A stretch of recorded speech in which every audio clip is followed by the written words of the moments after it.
All right, what's up, LinkedIn? I want to talk about getting laid off and how you talk about it on LinkedIn in interviews and to the people around you. First off, layoffs suck. They never feel good. You always feel a bit like kind of wronged, and you always feel a bit like, did I get screwed over, right? And oftentimes you do feel screwed over. But my advice is not emotional. My advice is not for those that are looking for someone to kind of scratch their back and tell them it's going to be okay. My advice is for those that want to move on and get something better. So first off, talking about on LinkedIn. If you are jumping on LinkedIn because you're frustrated, log yourself out and just give yourself some time. Take your time if you need to. Go do your process, talk to your friend, book an appointment with your therapist, do whatever you got to do, but do not do that on LinkedIn. If you are posting on LinkedIn about getting laid off, getting fired, looking for a new job, being out of work, whatever the case may be, you want the focus not to be on the fact that you are unemployed now. You want the focus to be on the value that you have to offer your next employer. So dollar signs, pound signs, percentages. Hit me with the facts and the data that validate that you are somebody that I should hire. If you are jumping online to talk trash on your former employer about how they bait and switched you, they lied to you, they screwed you over, they hired you and they fired you 6 months later, or they hired you and they laid you off 2 months later, and they should have known better, poor planning, whatever, none of that actually helps you in any way. All you're gonna get is you're gonna get some snaps in the comments, some thumbs ups, and some dumb people pretending like they're gonna add value, being like, hit me up if I could help you in any way. None of that actually does anything. And anybody that tells you to do that is giving you bad advice from a lack of wisdom and is not somebody you should listen to for quite literally anything. So that's my opinion on it. If you wanna be able to get online and just kind of talk your trash, go for it.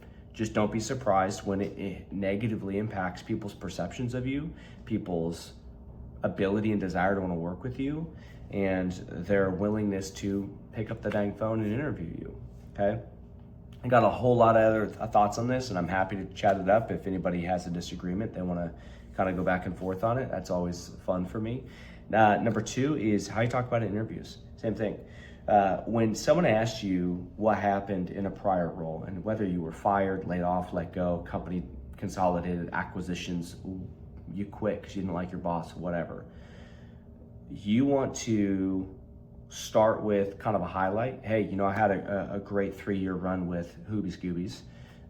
Unfortunately, after X amount of time, or unfortunately after these wins that I had, the company decided to consolidate my team and laid off the whole mid-market organization.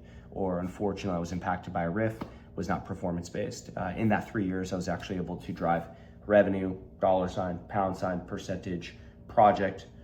Here's my impact, here's my year-over-year growth. Whatever the case may be, come with some data. Prove to me with data that you have been successful.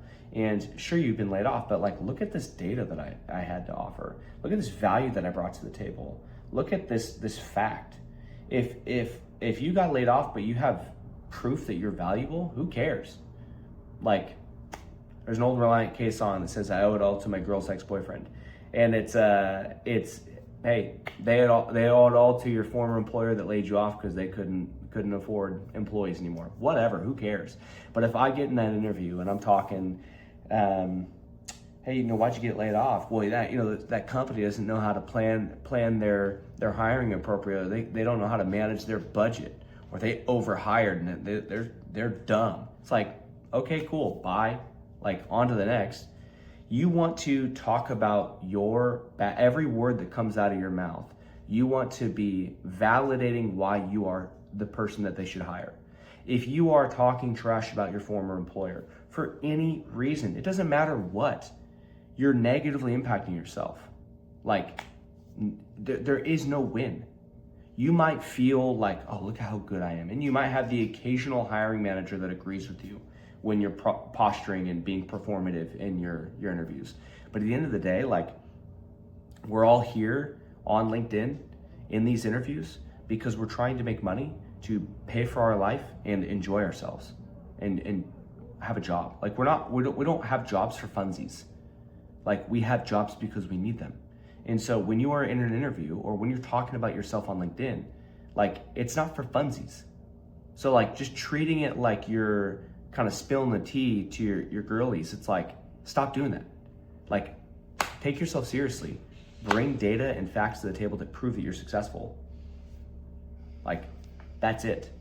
And the last thing, who you talk to. It's one thing on LinkedIn, it's one thing in the interview. I think the other thing that people often forget is their friends, family, coworkers, whatever. It's exhausting to talk to some of you. And you're going through it, you're laid off, it sucks. I've been there, and I've been the person that talks about it. Pick and choose who you talk to, pick and choose the amount of time that you're dedicating to it, and then allow yourself to stand up straight and start moving forward. Now, go see your therapist, go see a counselor, talk to your spouse, obviously, talk to your friends, open up, like be honest, be vulnerable, do all these things. But don't make it so that everybody that you talk to, your old coworkers, your old peers, your old bosses, the people, whatever, that they all they hear from you is how you got screwed over and how that company that's exhausting. Nobody really wants to hear that, and nobody wants to work with people that talk like that. So be mindful. Like when you are talking about your experiences, when you're talking about your background, when we're talking about all these things, like if you are just spewing onto LinkedIn, you're spewing onto Instagram, you're spewing onto into your interviews or into your conversations with colleagues. They don't want to help people like that. They want to stay away from people like that. They might tell you, hey, I'll let you know, but no one's looking for an opportunity to help somebody that is just spewing just exhaustion out into the world. So check yourself. Bring data to the table, not drama, right? Bring positive kind of affirmations about your experience and why you're a good fit, not just haterade about your past company. And be really intentional with these things. I've got a lot more thoughts. I'm just gonna post this video on actually I'm gonna throw it on YouTube, just kind of have my thoughts out there. If you have any questions, if you want to talk about it, I'm happy to help. I'm happy to chat with you, and I'm happy to give you kind of an honest 2 cents on what I think you should or shouldn't be saying on your LinkedIn post.